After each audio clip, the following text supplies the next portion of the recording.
Baik, kita mulai ya. Assalamualaikum warahmatullahi wabarakatuh. Baik, jadi kita lanjut di mata kuliah kita, kualitas pengelolaan air. Baik, pada pertemuan kali ini mungkin saya rapel ya, mungkin ada 2 atau 3 kali pertemuan, nanti 2 sesi materi, dan 1 sesi nanti ada tugas. Jadi kita hari ini akan membahas masalah kualitas air. Untuk kualitas air sendiri. Kualitas air mencakup sifat itu ada fisika, kimia, dan biologi, serta radioaktif yang dapat mempengaruhi kesediaan air untuk kehidupan manusia, pertanian, industri, dan pemanfaatan air lainnya. Jadi sebenarnya kita sudah tahu nih, untuk pemanfaatan air kan ada banyak jenisnya, yaitu ada nanti untuk keperluan kita sehari-hari, kita sebagai manusia, kemudian juga ada keperluan kita untuk pertanian, kemudian juga ada nanti perkebunan atau industri, juga ada nanti keperluan pemanfaatan air lainnya, contohnya juga nanti untuk wahana bermain, contohnya buat kita manusia gitu. Nah itu nanti dilihat kualitas airnya sesuai dengan peraturan pemerintah. Nah dari peraturan pemerintah sendiri ada 4 kriteria, yaitu kelas 1, kelas 2, kelas 3, kelas 4, nanti kita akan bahas. Nah, jadi nanti dari 4 kelas itu nanti beda-beda fungsinya. Contoh yang untuk kelas 1 itu bisa dimanfaatkan nanti untuk diolah lagi untuk jadi air minum. Kemudian kelas 2 contohnya itu dia sudah bisa nanti untuk wahana bermain air. Contohnya untuk kelas 3 dia bisa untuk pertanian, kelas 4 juga bisa untuk pertanian gitu. Kemudian faktor-faktor yang mempengaruhi kualitas air. Jadi ada yang kualitas air itu berbeda-beda, tergantung ada beberapa faktor lagi yang mempengaruhinya. Contoh nih, 1 iklim, kemudian geologi, waktu, kemudian ada vegetasi, yang kelima manusia. Nah, jadi ada 5 faktor yang mempengaruhi kualitas air. Yang pertama iklim. Nah, iklim sendiri contohnya ketika musim hujan dan musim kemarau, kualitas air itu beda. Biasanya kalau untuk musim hujan, kualitas air itu lebih bagus daripada musim kemarau. Saya ambil contoh di Sungai Kahayan ya, Sungai Kahayan. Nah, ketika terjadi musim hujan, jadi ketika terjadi musim hujan, otomatis jumlah air yang ada di sungai itu meningkat. Nah, dengan jumlah air yang meningkat, otomatis kandungan airnya, konsentrasi pencemarnya jadi makin kecil karena ditambah dengan jumlah air hujan ketika musim hujan gitu. Jadi ketika musim hujan, kualitas air itu cenderung lebih bagus daripada musim kemarau gitu. Kemudian geologi dari tanahnya lah kita bahas. Nah, dari tanahnya ini, tanahnya apa? Gambut. Nah, jadi kualitasnya nanti pasti berpengaruh dari kualitas tanah lagi. Misalnya tanahnya ke arah gambut, otomatis airnya juga nanti sedikit banyak pasti ada campur tangan, ada campuran gambutnya di situ gitu. Kemudian nanti otomatis kualitasnya juga berbeda gitu. Kemudian untuk waktu. Nah, untuk waktu juga berbeda. Contoh ketika nanti kalian melihat kualitas air nih, pagi hari sama sore hari sama siang hari sama malam hari itu berbeda lagi gitu. Apalagi kalau contohnya kan biasanya kalau ada misalnya nih di Sungai Kahayan nih. Nah, di pinggir-pinggir sungai itu ada rumah-rumah tuh. Nah, nanti ketika waktu sore hari misalnya warga di situ kebanyakan mandi, otomatis kalau banyak mandi kan kandungan deterjen di air itu meningkat gitu. Ketika malam kan sudah berkurang nih yang mandi, otomatis nanti kualitasnya juga beda. Jadi waktu sangat berpengaruh. Kemudian vegetasi tanaman. Jadi tanaman-tanaman itu juga mempengaruhi nanti dari kualitas air gitu. Yang terakhir ada manusia. Kita tahu ya manusia ya yang sangat mempengaruhi. Coba kita lanjut. Syarat-syarat kualitas air. Air minum atau bahan baku air minum. Secara estetika yang pertama tidak mengganggu indera. Kedua, tidak berasa, tidak berwarna, dan tidak berbau. Air minum sebaiknya tidak berwarna. Warna dapat ditimbulkan oleh adanya zat kimia maupun organisme di dalam air dalam jumlah yang berlebih. Nah, jadi untuk air minum sendiri secara estetika yang paling bagus adalah tidak mengganggu indera kita. Jadi jangan sampai nanti ketika kita minum, oh ada rasa-rasanya nih, misalnya rasa kalat, pahit atau apa gitu, atau ada rasa-rasa manisnya gitu, itu kurang. Jadi yang lebih bagus itu tidak mengganggu indera kita, tidak berasa, tidak berwarna, dan tidak berbau. Nah, kemudian tidak mengganggu zat toksik atau pestisida atau logam berat di dalamnya. Kemudian tidak mengandung zat yang mempengaruhi atau mengganggu kesehatan dalam jumlah berlebihan. Contohnya kalsium. Nah, kemudian tidak mengandung kuman, bakteri patogen atau virus. Nah, syarat kualitas air. Jadi kalau memang air ini, apalagi untuk air minum ya. Jadi ada dua air ya. Yang pertama itu air minum, yang kedua air bersih. Jadi itu ada beda ya. Jadi harus tahu nih, air bersih itu yang kita gunakan sehari-hari dan air minum itu yang kita gunakan untuk air minum. Kemudian bahan baku itu apa air minum. Jadi bahan baku itu artinya air juga, cuman yang belum diolah gitu. Cuman dia nanti air ini yang bakal diolah gitu. Itu namanya air baku atau bahan baku. Nah, lanjut, sifat fisik air. Sifat fisik air itu contohnya adalah temperatur, warna, rasa, bau, kemudian ada daya hantar listrik atau DHL. Nah, jadi sifat fisik air itu ada sifat air ya. Ada yang fisika, kimia, biologi. Ini yang untuk fisiknya itu kita bisa melihat biasanya dan kita bisa merasakan untuk yang fisik karena dia fisik. Sebentar, saya pause.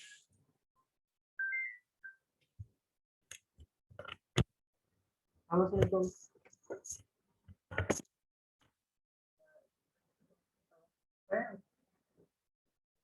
Ini aku ditawarin penelitian ada dari BKKBN. Nah, jadi tentang something. Nah, jadi maksud itu aku tuh mau rencana kan penelitiannya kan beberapa bulan ke depan. Maksudku aku mau ngambil di tambak kamilan. Samping di sana tinggi kan angkanya.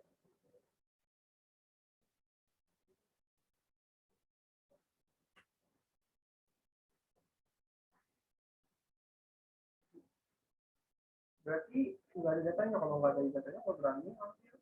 Jadi dibilang kalau yang kemarin kan banyak lah. Maksudnya yang kemarin itu saya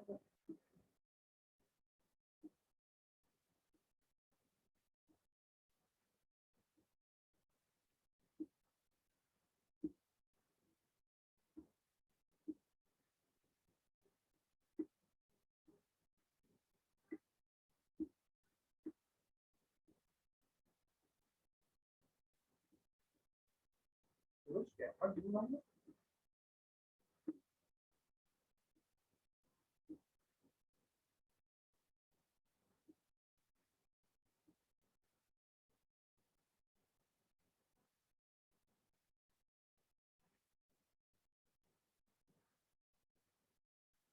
Oh iya, kalau misalnya bisa saya langsung minta anunya nanti buat proposalnya. Jadi maksudnya lumayan.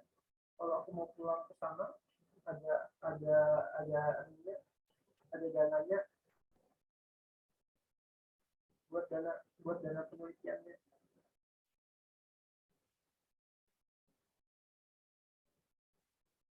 Iya.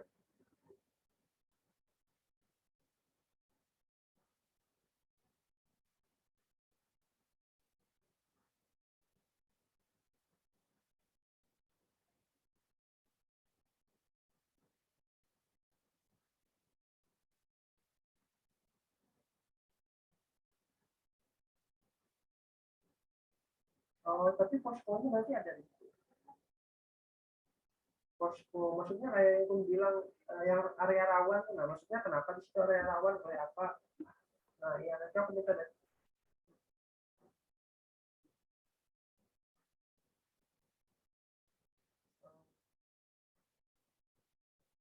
Nanti aku minta itu aja dulu. Data itu. Saya nggak dimintain lah. Gitu.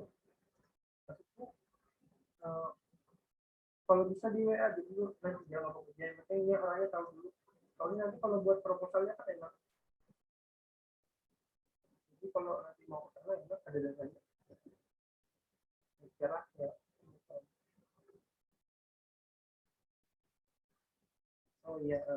Di WA lah takut lupa gitu.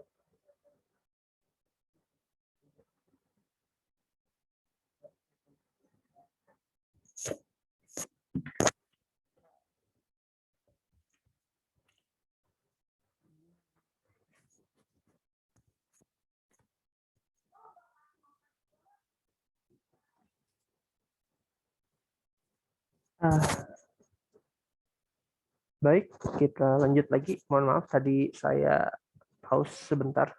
Kita ulang lagi ya. Sifat fisik air. Jadi sifat fisik ini maksudnya yang bisa kita rasakan langsung, seperti temperatur, suhu kita bisa merasakan, kemudian ada warna kita bisa melihat, rasa kita merasa, bau kita bisa mencium gitu. Nah, jadi fisik ini yang lebih kelihatan secara langsung gitu. Kemudian lanjut, daya hantar listrik adalah ukuran kemampuan suatu zat mengantarkan arus listrik dalam temperatur tertentu yang dinyatakan dalam mikromol per sentimeter per derajat Celcius. Satuan yang lebih umum digunakan mikrosiemens untuk menghantarkan listrik. Ion-ion bergerak dalam larutan memindahkan muatan listrik dan bergantung pada ukuran dan interaksi antara ion dan dalam larutan. Jadi sebenarnya untuk daya hantar listrik ini termasuk dalam kasus fisik air. Jadi kita memang tahu ya, kalau air itu bisa menghantarkan listrik. Nah, di beberapa penelitian juga ada yang ngebahas masalah ini. Jadi ada beberapa penelitian yang pernah saya baca, mereka ngebahas masalah kemampuan daya hantar listrik ini dimasukkan di dalam air dengan voltase rendah dengan berniat penelitiannya itu adalah mengambil beberapa ion-ion negatif atau beberapa partikel-partikel yang bersifat negatif atau positif di dalam itu untuk menarik ke kutub yang berbeda dari arah lawan listriknya. Contoh di dalam air, contohnya di dalam air nih. Ini saya kasih contoh ya. Ini misalnya di dalam air botol air aqua nih, air gelas nih ya. Nah, ternyata di dalam sini ada beberapa partikel kita masukkan ya.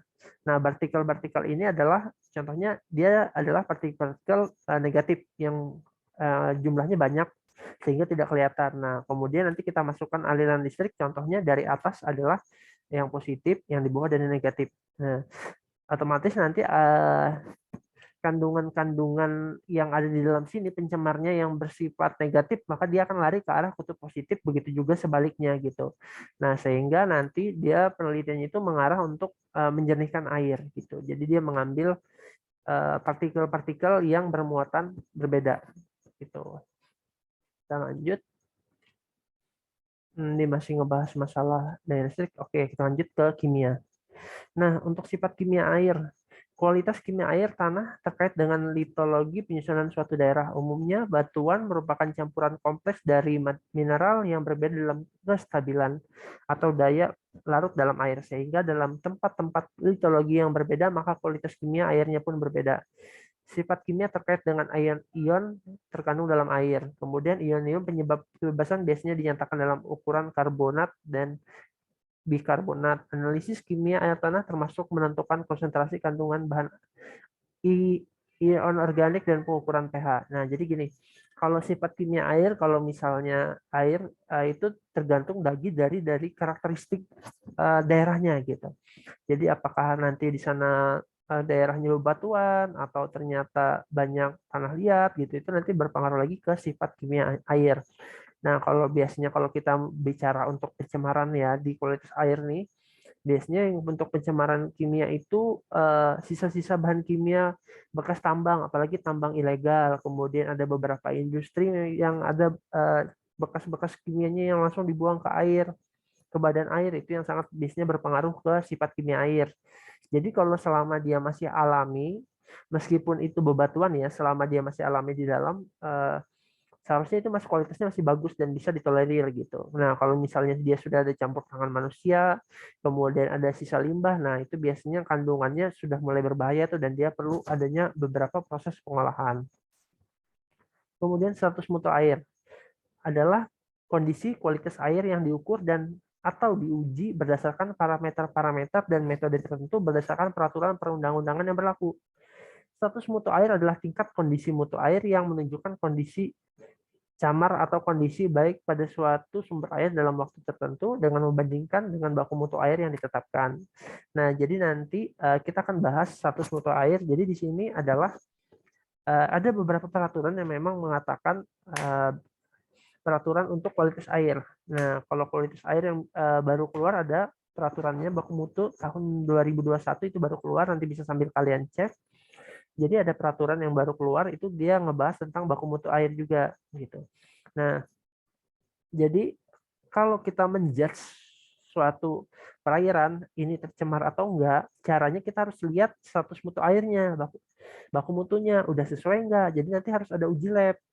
Contoh ternyata kita mengatakan nih, oh air Sungai Kahayan itu tercemar. Nah, definisinya sendiri tercemar itu kita harus tahu apa, dan kemudian kita nggak bisa langsung klaim bahwa oh ini tercemar gitu.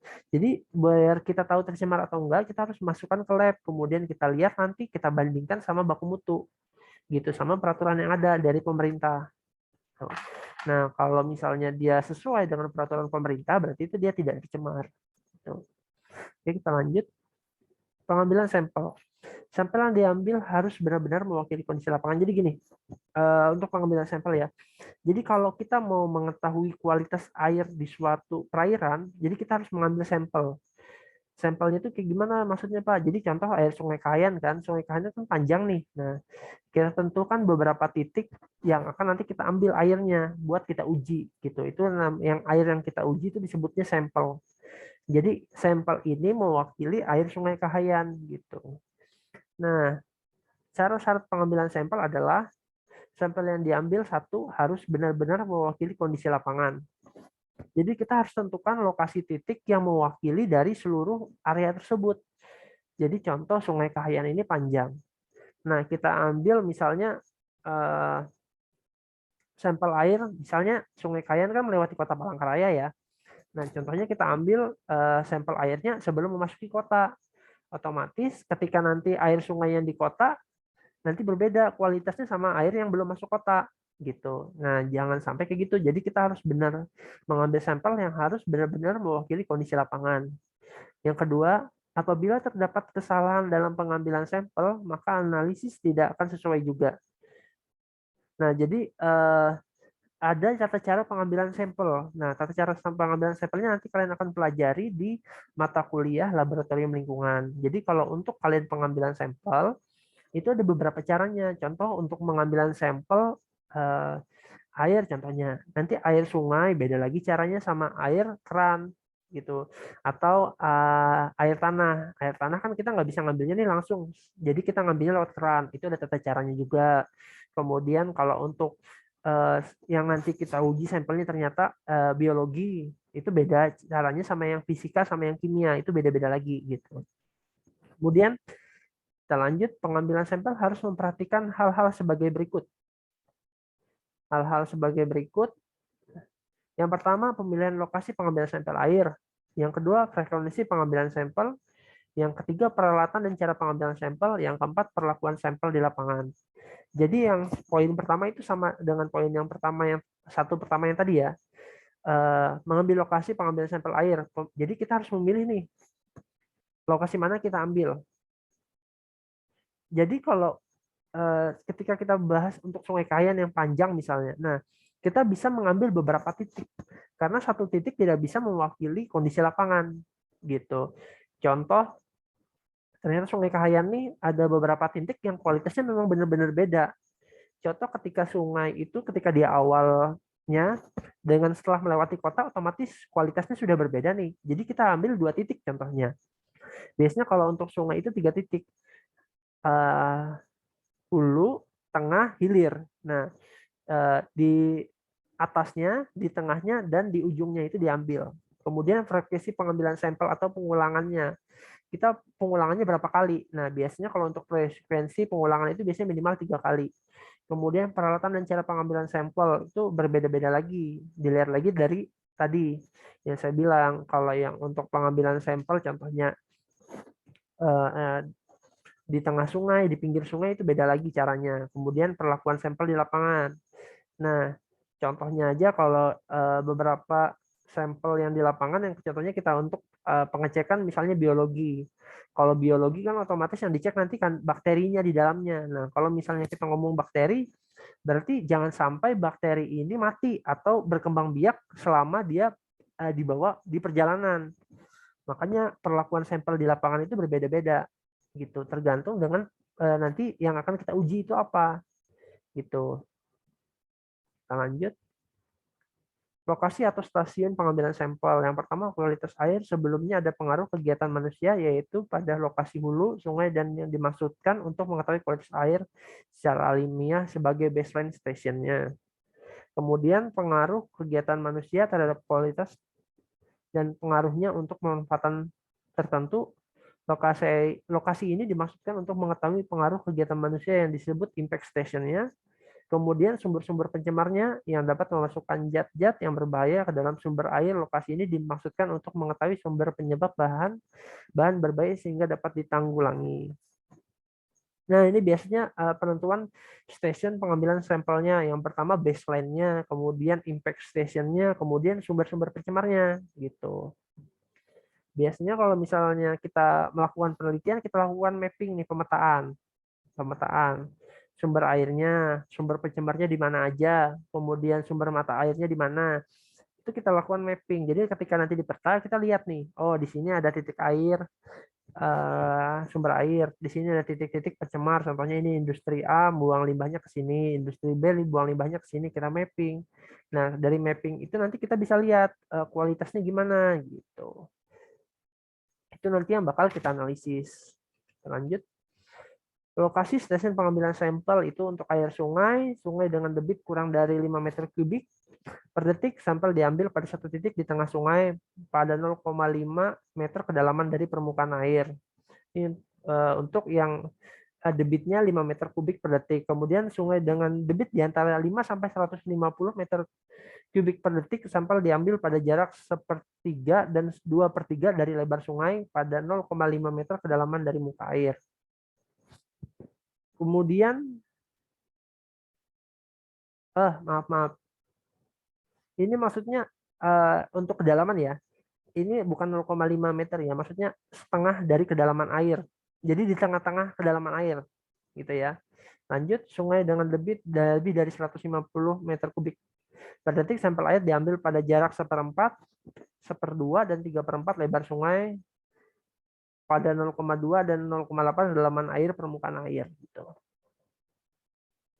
Nah, jadi nanti untuk kalau misalnya untuk penentuan stasiun dan pengambilan lokasi itu nanti berlihat lagi dari debit air.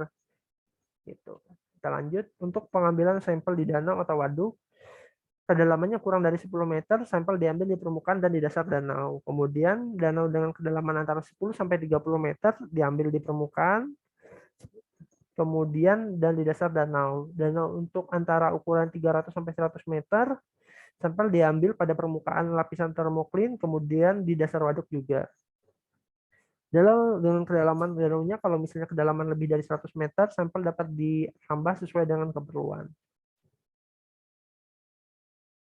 Pengambilan sampel untuk pemeriksaan sifat fisika dan kimia air. Yang pertama adalah menyiapkan alat pengambilan sampel yang sesuai, kemudian mencucinya, kemudian mengambil sampel sesuai dengan keperluan. Kemudian apabila sampel diambil dari beberapa titik, maka volume sampel diambil dari setiap titik harus sama. Jadi jumlah volumenya misalnya 1 liter semua gitu. Kemudian poin kedua nih, membilas alat dengan sampel air.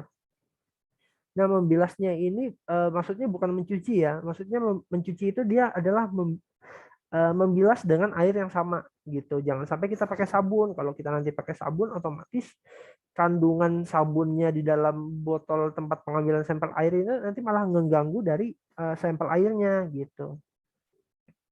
Kita lanjut. Metode pengambilan sampel ada graph sampling, kemudian ada composite sampling. Ini nanti bakal kita bahas di lab link. Ada continuous sampling. Kemudian ini untuk tata cara pengawetan. Saya contoh ngambil satu nih.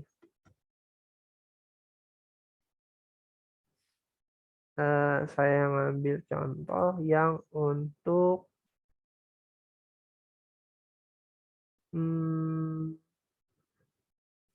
oksigen terlarut, saya ambil contoh ya.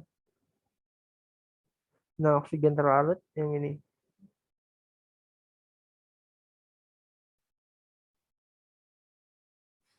Oksigen terlarut ini adalah kandungan oksigen yang ada di dalam air. Jadi oksigen dalam air itu dibutuhkan pertama oleh tumbuh-tumbuhan, kemudian oleh hewan juga gitu. Nah, contohnya di dalam air ini, cara caranya adalah penyimpanan untuk pengambilan sampelnya ya, kita bisa menggunakan botol.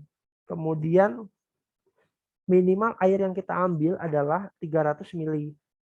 300 mili, kemudian pengawetannya harus segera dianalisis. Jadi setelah kita ambil ini harus dibawa langsung ke lab. Karena batas penyimpanannya di sini nggak ada. Jadi memang ketika untuk kita ngebahas untuk oksigen terlarut, ketika kita ambil sampel langsung diantar ke lab. Dan itu harus langsung dianalisis gitu. Nah, kemudian kita bisa lanjut. Penetapan daya tampung beban pencemar air pada sumber air. Daya tampung beban pencemar air adalah kemampuan air pada suatu sumber air untuk menerima masukan beban pencemar tanpa mengakibatkan air tersebut menjadi tercemar. Jadi ada sering dibilang itu self purification. Jadi alam ini dia bisa memperbaiki dirinya sendiri selama dia tidak melebihi daya tampung pencemarnya dia gitu.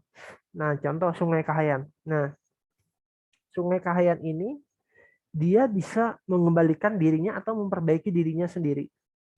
Dengan catatan tidak ada lagi unsur tambahan. Jadi misal gini, ada satu sungai bersih. Nah, adalah keluarga yang baru pindah ke pinggir sungai ternyata. Nah, satu keluarga ini dia melakukan cuci piring, mandi, kemudian toilet, semuanya dibuang ke contohnya ke sungai tersebut. Nah, sungai yang tadi itu bersih, ada satu keluarga ini yang tinggal di situ, dia nggak berpengaruh karena memang sungainya sungai besar contohnya. Ternyata setelah ada satu keluarga ini, dia nggak berpengaruh karena dia masih bisa memperbaiki dirinya sendiri. Nah, dengan berjalannya tahun, satu keluarga ini mulai bertambah banyak. Ada yang baru pindah ke situ, kemudian keluarga ini punya anak, anaknya kemudian tinggal di situ. Jadilah situ makin banyak. Nah, setelah makin banyak, yang dulu airnya putih bersih, contohnya bening, ternyata setelah ada beberapa keluarga yang pindah ke situ, nah kemudian dia airnya berangsur-angsur makin kotor, makin kotor, makin kotor. Yang sebelumnya nggak ada sampah jadi makin banyak sampah gitu. Nah, jadi sungai yang tadinya bersih dia udah nggak mampu lagi nih, daya tampungnya udah melewati beban pencemarnya. Nah, jadi ada batas kadar di mana alam itu dia bisa memperbaiki dirinya sendiri selama tidak melebihi dari batasan daya tampungnya gitu. Yang poin kedua, beban pencemaran adalah jumlah unsur pencemar yang terkandung dalam air atau air limbah. Jadi untuk pencemaran itu memang biasanya dari sisa-sisa ya, bahan-bahan sisa atau air limbah dari industri itu yang biasanya mengandung beban pencemar yang besar. Oke, saya rasa cukup sekian. Terima kasih yang sudah mendengarkan sampai akhir.